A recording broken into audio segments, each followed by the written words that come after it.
Welcome to my book nook here at Arkansas State University. The fire's roaring, it's getting colder. Now it's time to cuddle up under the fire with a good book. These are my two favorite books that I've had the opportunity to read. Kingdom Keepers by Ridley Pearson is a book that I read about 10 years ago when I was in middle school / elementary school.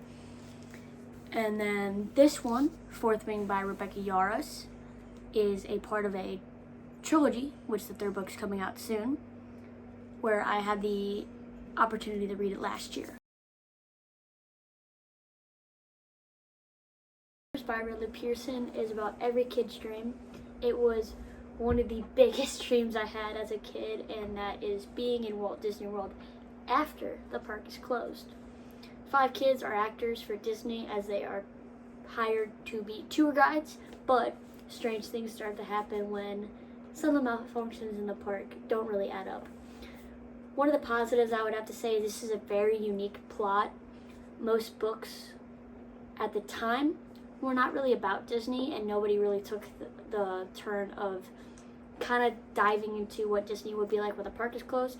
Most of the book is filled with action, I would say, and I didn't really get bored of it. And it's a very cheap purchase as well, being $8.99. Some of the negatives I would have to say about this book is the book went very quickly, so I wish there were some points that were added to kind of have it make sense. The pages were kind of wonky with the words being big, but there's not a lot of information on there, and you kind of have to flip back and forth to be able to understand what the book was about. Another negative that I would have to say is that I wish I could read the book for the first time again and feel like how I felt like when I was a kid. Dragon without its rider is a tragedy, and a rider without its dragon is dead. Fourth Wing is an action-filled book about a young woman named Violet Sworngill. Instead of being a scribe like she wanted to, she is forced by her mother to become a dragon rider.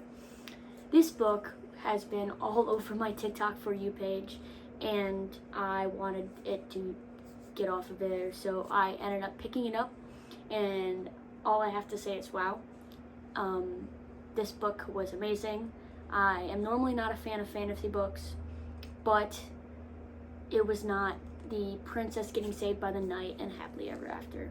This is a longer book, but I felt really immersed in the story.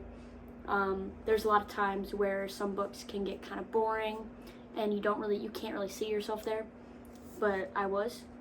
Violet was a very timid young woman when she started off the book, but you were able to see her character growth as well and who she became by the end of the story.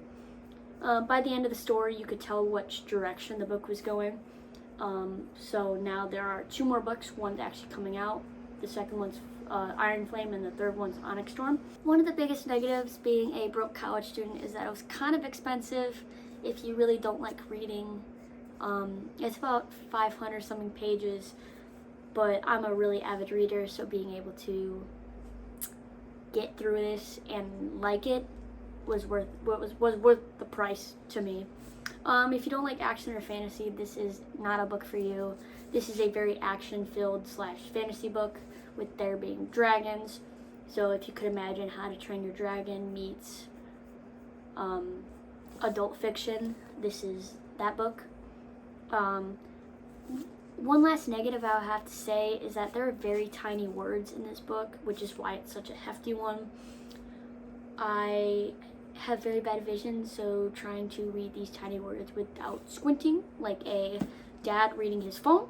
Thank you everyone for coming to my little book nook for this Thursday night book review.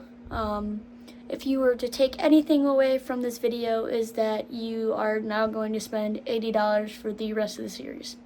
Thank you. Bye.